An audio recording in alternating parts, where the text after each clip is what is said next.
Since the closure of Telltale, I've been wanting to play some of their other projects that I never got around to. I genuinely enjoy their experiences. Like many others, I fell in love with their work with the first Walking Dead game. They gave a nice illusion of choice, memorable characters, and some really emotional moments. This extended to their other efforts like The Wolf Among Us and Tales from the Borderlands. I did enjoy their Game of Thrones game, but I do wonder if it was the right move for them to do a series based on such a big show. I think what contributed to how great The Wolf Among Us is how there was a lot of mystery surrounding its world since it wasn't really known by the mainstream market. When they decided to tackle Guardians of the Galaxy, I did feel like their efforts could have been used somewhere else. I enjoyed the films and I hoped that Telltale's game would be good. Sadly, this is one of Telltale's weaker efforts. Now, let's get into the review.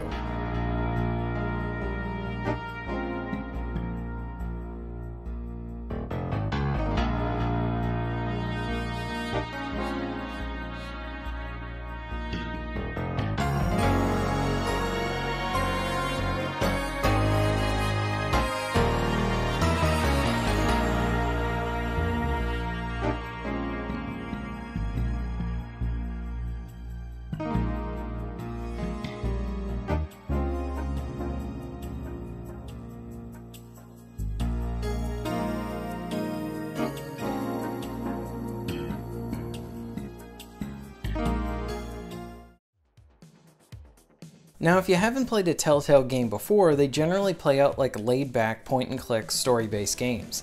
Think of them as TV shows that you can interact with on a limited basis. A good chunk of the game will have you interacting with the environment and talking with many people. Okay, so this gun ain't totally, operational yet. And it only has one shot. But think of it as a feature. Yeah, I mean, you can't harness enough energy to atomize a biggish moon or smallish planet without some drawbacks. You know, Rocket, that seems like a major design flaw. So's your face, Quill! Man, that was terrible. Guardians does try to change some things up with the interactions. They will have some situations where you need to solve a minor puzzle to figure out how to progress the plot. In these situations, you can use the time spinner that Peter has equipped. This allows you to see some brief moments of what happened before you got to the area. Since you will be Peter during these situations, you will get to use his jump jets to move around the environment.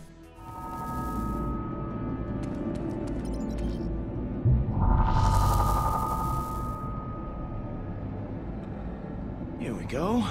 You look like an authority figure. Oh!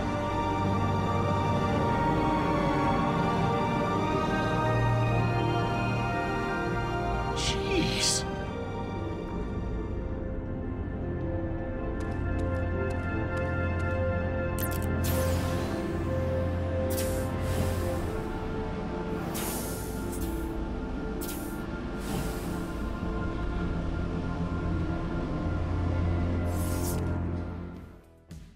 Both are used in a limited capacity and work fine for the narrative.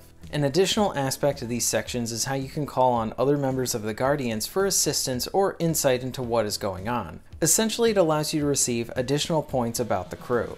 When you are back on your ship, you can access a computer and read up on various characters within the game.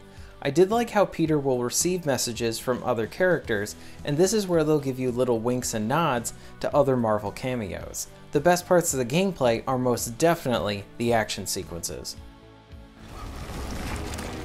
My turn.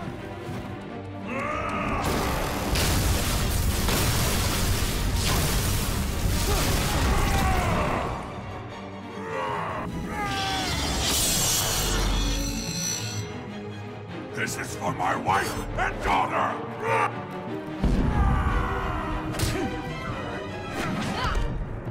You always were the ungrateful one. You're right. Thanks for training me to kill. I'll put it to good use.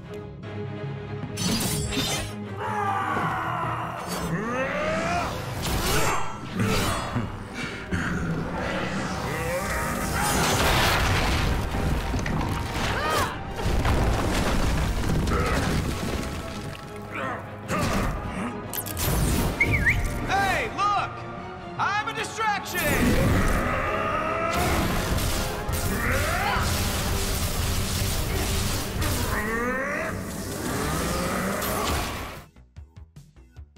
I mostly enjoyed the action scenes. There's some creativity put into these sequences, and I like how this is where you will get to input the actions of every Guardian that is participating in that fight. I also like the effort made to the fight scenes themselves.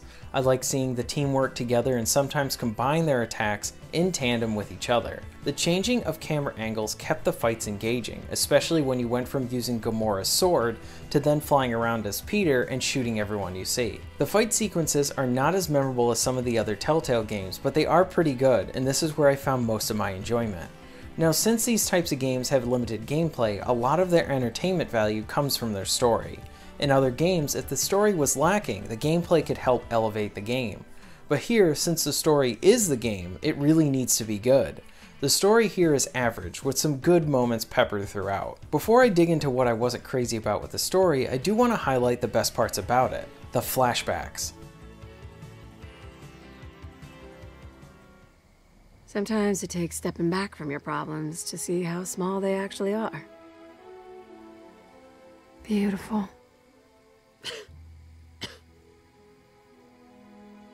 These last few months haven't been easy for either of us, but I'm not always gonna be here. I worry about you. You're growing up so fast. What I'm trying to say is, you're gonna be around long after I'm gone. I just don't want you to be alone.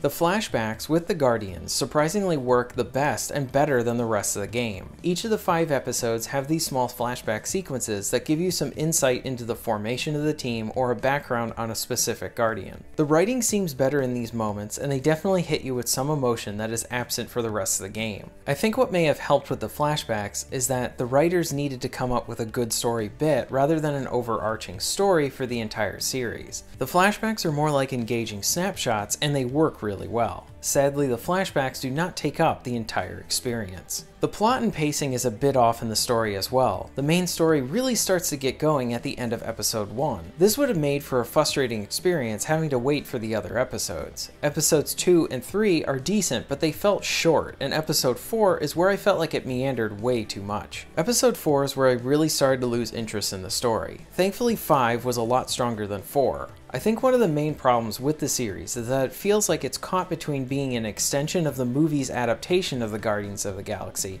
and Telltale trying to do their own thing. This is not one of Telltale's better looking games, and the style seems like it's trying to replicate the movies, for the most part. Even down to some of the voice actors trying to act like their live action counterparts, which gives you that feeling that Telltale is trying to be the dollar store version of the live action version. Another example is how Telltale will try to emulate the energy of using classic rock songs within sections of the game, just like how they were done in the films. But this doesn't always work in the game, and in many cases it feels like the song just doesn't fit the scene.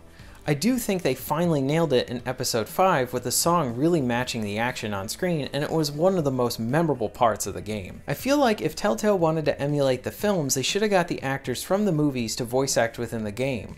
And I understand that that probably would have been really expensive for them to do this, which is why I feel like Telltale should have done their own separate interpretation of the characters, and not get caught in the middle. I have issues with their first season of the Batman series, but it's their version of it. They tried to make their own thing, and not mimic Chris Nolan, Tim Burton, or the animated series. Thanos is in the game, but he dies right after you meet them, and the main villain they have instead just really isn't that interesting. She has a poorly developed motivation, and as the player, we cannot connect with her and we just don't care. Also, Thanos' lips look really weird, or maybe that's just me. The Eternity Forge. Called it! Daughter, you have aligned yourself with such pathetic creatures. I was never your daughter. Then you will die an adversary. At the end of some of the episodes, they do an interview style what to expect on the next episode. I like the creativity and concept for this approach, but it isn't executed well here. They mostly come across as being boring, or taking way too long to get to the point. I had some glitches while playing the game. I had some odd graphical glitches that happened during Chapter 4, and I had to reload my save twice during Episode 3 during the part at the bar. The first time was because the game abruptly switched me out of a conversation allowing me to move about the bar, but I couldn't progress. The second time was when the game was supposed to initiate a fight, but it never occurred. My last issue with the game is the humor. I felt like the humor was very hit and miss throughout the entire game. Drax and Mantis bring most of the laughs, where Peter's execution was not always good with his funny bits. When it worked, it did make me chuckle.